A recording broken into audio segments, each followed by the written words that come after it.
Hello, I'm Dawn, owner of Hungry Heart Quest. Thank you for tuning in. With me today is my friend Graham Mills. Graham is an ecologist, a hiker, a swordsman, and a creative.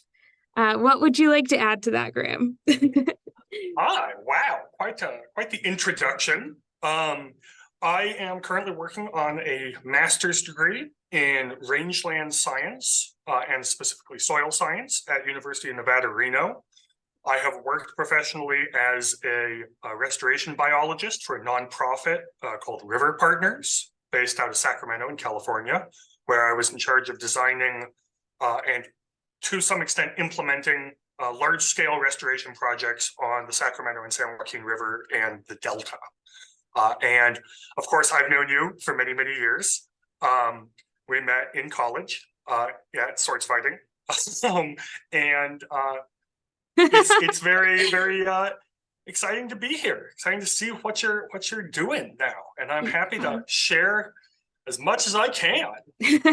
Well, I'm really excited to have you as a resource and also as somebody who is very friendly and open to talking about the things that you nerd out about and open to philosophizing on them a little bit. So I'm very glad that you're willing to do that. So one of the things that I have started to do with these is start with this icebreaker that is telling a story that went wrong, like some outdoor experience that was like hilariously wrong. And then maybe something you learned about it, and learned for future experiences. Boy, have I got a story for you. So when I was in high school, I went to a boarding school that had 2,800 acres of property. It was in sort of south central California, sort of near wine country, but a little lower. And it was built on an old Spanish land grant from a ranch that was taken over in the 30s. And it was very, very focused about having a connection to the natural world. And in addition to being a college prep school and having English and calculus and stuff like that, every student also had to take a geology course and a geography course, learning how to read topographic maps, learning about the property. That was a big impetus. And as part of this, once a year, they would have what they called All Saints Day, which was a random day that they canceled classes. And the only rule was you can't stay on campus. You have to go out on the property, right? Exciting. Yeah, it was great. It was generally in the spring when the weather was nice and everything was green for about 3 weeks before it dried out.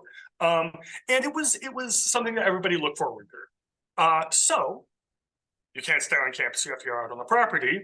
A couple friends and I went out on what we called the Death Hike, which was a 17-mile hike up to the ridge line, and then bushwhacking across the ridge line until we reached the peak of Grass Mountain, which was the big mountain in the forest nearby, and then on our way back. And so we left bright and early, brought lots of food, and it was a great time. We had a fantastic time right up until the end, of course, which is why this is a story where things went wrong. We were on our way back, and it was about evening. This is spring, so it's not full summer yet. And it was very windy, and it was getting dark, and we were on our way back. We're back on trails, walking back to campus. We probably had about 4 miles to go. When we hear somebody yelling across the drainage, it's too dark to see who they are, but somebody's yelling, help, help, help. Oh my gosh, help. Turns out somebody else at the school had gone mountain biking, had flipped over their handlebars, and the handlebar had hit them on the inside of the thigh. And it had put a kink in their artery so they couldn't move their leg. So he was 4 miles out, was a dummy, and had told nobody where he went, and couldn't walk. That's terrifying. So that went good and then bad very quickly. It actually ended pretty well. We had a sat phone. We were all prepared. And he was across a gorge, and we decided, no, it's better not to try to cross the gorge and risk somebody else getting hurt. We'll call in with a sat phone. We'll get paramedics. they know this area, and they actually didn't have to get him out by helicopter. Some paramedics hiked up with a stretcher and were able to cross. And so it ended well. Everybody survived. He got treatment. He's able to walk. He's fine. But it was a great example of things going very well and then immediately sideways and having to deal with that. You don't have an option, right? Somebody's out here and you're the only person around. It helped that, as you know, I'm very loud, so I could communicate across the gorge over the wind because we could barely hear him. But yeah, it was definitely an instance where you realize that nature goes from being this really wonderful, friendly thing to be outside in to immediately dangerous. And sort of both things are true, right? Absolutely. Yeah. I'm glad that you shared that story, because I think a lot of times people either are kind of disillusioned by this idea of nature being this beautiful thing that we can go out in, but that is like cultivated nature, the nature that we have created these beautiful like parks and wilderness reserves out of that are surrounded by urban areas or something. But then if you're actually out in the wilderness, like it's almost better to treat it as a really dangerous zone all the time and be prepared. Like, and then enjoy it as you can, and hopefully nothing goes wrong, and hopefully you're comfortable and you have a great time. But it's better to be prepared for the worst than just go out naively. When I was younger, I grew up fairly close to the ocean, right? Coastal Southern California. And of course, my parents made me do swim lessons before we could go to the beach, right? Fine. But the number one thing that they always hammered into me was the ocean is bigger than you are, right? And when you enter the ocean, you enter the food chain. We're sort of used to being above and away from the natural processes of the world. And you talk about nature is always dangerous. It is. It's beautiful. It's gorgeous. It's wonderful to be out and to have a connection with. But yeah, you really do need to be prepared. And that is absolutely something that I think about every time I'm out doing soil sampling, right? We're out on the rangeland digging pits because we need to do sampling or doing vegetation monitoring.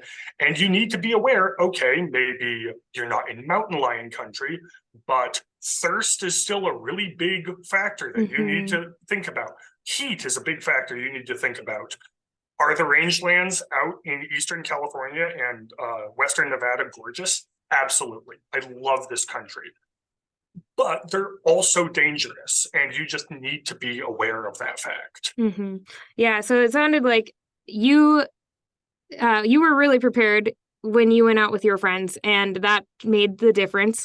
So I guess other than like having those survival gear kind of items, like having a satellite phone, having plenty of water, having maybe a backup water filter, some sort of shelter that you could rig, or at least know how to make one, kind of those emergency things. Are there any items, any like tech, whether it's mental or physical, that you like to bring to be prepared for like any scenario? The absolute simplest thing is never be out without anybody knowing where you are. Never be alone. Yes. Anywhere you're going, especially if you're going out of cell service, but even if you are in cell service, heck, you could hit your hand and your cell phone drops. You need to tell people where you are. When I was working with the Bureau of Land Management doing that vegetation monitoring, we would be out of cell service for about 4 days at a stretch. We would go out into the middle of nowhere, we'd bring all our water in, we'd do our monitoring for 3.5 days and then drive back. Because it was like a 4-hour drive back, so you don't want to waste time during the day. And the standard rule was, if you are more than 4 hours late on your way back without having checked in about it, there's going to be a helicopter flying out and it's going to be very expensive. So you tell people where you are, and then if you can't check in, there's a backup plan in place. Now, Mhm. not everybody can afford a helicopter. I get that. I understand that. But what you can do is you can say, to your significant other or your friend, or heck, just somebody I'm going to be out here. I'm going to text you in 2 days. If I don't text you in 2 days, can you please inform people of where I am and send somebody looking for me? Mhm. That every single tragedy you hear about where somebody is out in the backcountry, so many of them can be avoided if you set up a plan in advance. Absolutely. Yeah. One of the things that I always do when I go out on a backpacking trip is I tell at least 2 people, usually 4, if Yeah. not 5. Yeah, And then redundancy. somebody has, usually one of my parents has a copy of the map that I'm using to navigate. Even And better. like Yeah. that way they know this is the trail that I was going to be using, this is the destination. And if for some reason something goes wrong, they can be like, this is the route she was taking. Right. Mhm. And that, yeah, I really think that that is important because you can kind of use your phone as a GPS and things like that. But like you said, you could drop your phone. It's not always like backtrackable, things like that. Mhm. So having something in hard copy that somebody could reference if that Yeah. was an emergency, and it doesn't need to be printed, it could just be like texted An to them, email. emailed to Yeah. them, whatever. At least somebody has a record of the route that you're taking. So, And within that, let's say you say, I'm going to be up on this trail. It's also on you if you say, oh, I want to go check out this, canyon that's just a mile and a half off the trail, to stop and say, okay, consider my situation. Let's be extra cautious. Sure, it doesn't mean you can't go out and check shit out, right? That's why you're out in nature. But you sort of look and say, okay, can we safely do this? Most of the time the answer is yeah, sure, let's go. But it doesn't hurt to be a little bit more prepared. Just checking yourself and checking where your position is because you're aware of the danger. Right. Obviously, you're never going to be prepared for a meteor, coming out of the atmosphere and bonking you on the head. But you can do almost everything else. And talk with your park rangers and stuff if you're out in national parks. Yeah. Yeah, there's so much more that we could go into with that. But before we continue on, and you're going to be talking about how ecology and studying ecology has shaped your worldview, I want to invite people to join Hungry Heart Quest, where the remainder of this podcast will be available. And I'm so excited to hear more from you, Graham. If you want, you can give a little introduction to this idea of how studying the outdoors, studying ecology has influenced all that is you. Yeah. So there's a lot, but let me preface this by I am very much at heart a scientist. I'm studying science, but it's also in the way that I think, right? Part of that is my education has led me to focus on that. But I really like when I can find a reason for something. You can't always, but I really like it when I can. And so I'm going to talk briefly about something called adaptive management. And it doesn't sound like something that is like a personal journey, but I promise you we'll get there. The general idea is when you're working out on a landscape, you want to treat everything you do as an experiment, and you want to adapt your management to the results of that experiment. So let's say, for instance, that you have 6,000 acres of rangeland that burned, and you just planted a bunch of native grass to rehabilitate that. That's wonderful. That's great. You could call it a day and say, good job, team. We're great. And everybody feels really great, and you go get beers and then you're done. But most likely, that's not going to be the most successful thing that you can do. This is why so much of science is involved in monitoring, because you want to check the results of what you did. And so you go out there 1, 2, 3 years after, and you realize that one species of grass is doing great and everything else has died. So, okay, well, you didn't quite do as great as you thought. But now you have more information, and you can either reseed more of the successful grass, or you can adapt the next strategy to involve that. You can look at, why did this succeed when other things failed? Maybe it's a deep-rooted versus a shallow-rooted, or what have you. Mhm. But then the next time you do that, you take that into consideration. And then again, and then again, and again. It's an iterative process, right? It's never finished. But each time you get somewhat more successful, right? And each time your dollar goes a little bit further into restoring that landscape. And I think about this for basically everything, which I like to treat as much as possible all of the inputs in my life as experimental. Now, you might think of this as, it could be a relationship with somebody. Is this healthy for me? It could be a habit. I get up quite early. I find that I like getting up quite early. But if you realize, hey, I'm always tired all the time, maybe that's not a good thing for you to do. It doesn't have to be, you don't have to be putting together Excel spreadsheets for this. Some people might want to. If that works for you, that's fine. But this is my version of self-checking, right? And I think that's really what it boils down to, is taking the time every so often to think about what's working for me and what's not. And very often in ecology and in your own personal life, you can look at something and it can be too big to make an answer about, right? If you ask the question, what's happening on this landscape? The answer is very long. And most of the time, anybody who's asked that will say, what do you mean? Be more specific.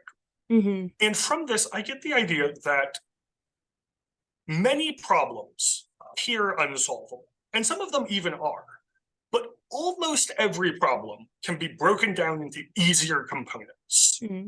So you say, this relationship isn't working out for me and I don't feel well. Why is that? Well, hell, I don't know. And that's the first answer, and that's fine. But then you can take a second and go, okay, let's break it apart. I am always playing video games when I hang out with this person, and it means that I don't get enough exercise. Do I want to get more exercise? Well, let's try it and see. Right? You might not know the answer. And everything for me is, well, let's try it and see. Oftentimes you can get a good gut instinct if something is like good for your mental health or not. Yeah, whether you listen to that is a whole other story. Yeah, I'm a big fan of the idea that you can't control what your gut reactions are, but you can control how you interpret them.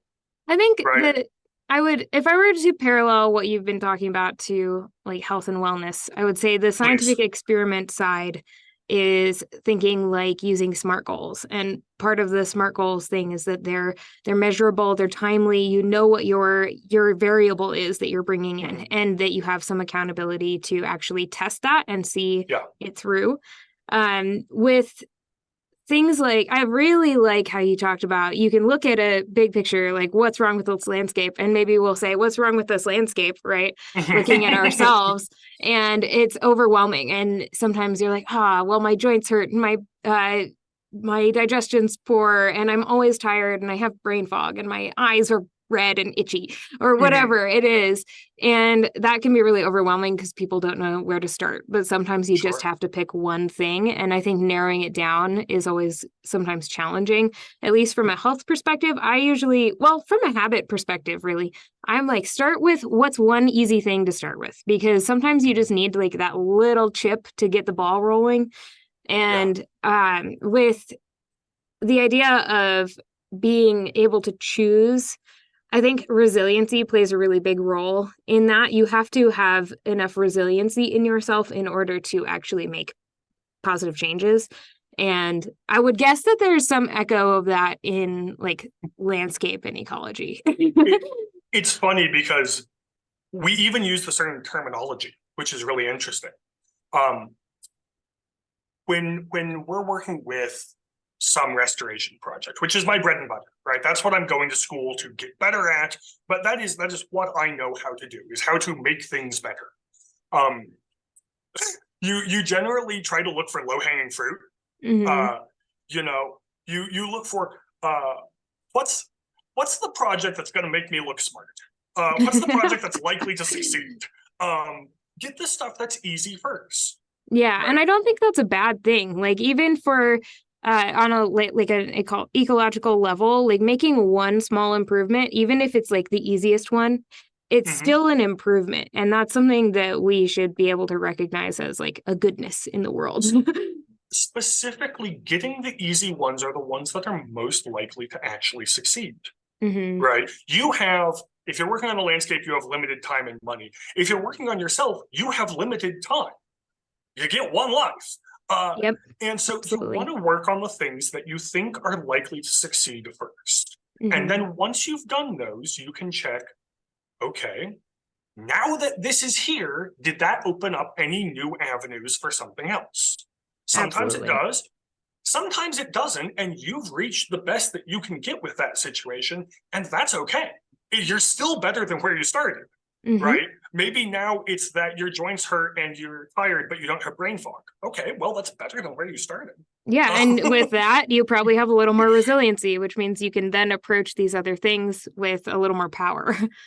I really like that you use the term resiliency, because resilience is a scientific ecological term.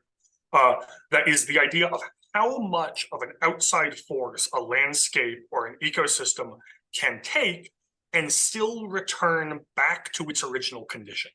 Mm. In ecology, there are these things called ecological thresholds, where if you get pushed far enough, you might not be able to naturally return to where you started. You're going to reach a new stable state. And so you talk about building resiliency, that's important ecologically, but it's also absolutely the same thing applies for people, right? How much stress can you take from something before it's going to alter you? Hmm. And if you can build that more, that's fantastic, Yeah, and I right? think there's a level of skill on the human side of these things. There's a level of skill that you can take where if you're under an amount of stress that you know is going to alter you and you're not going to Mhm. bounce back or come back to a stable state, you can twist it to make it something that's going to benefit you, even if it means that it's benefiting you in a new way, in like a new version of Mhm. yourself.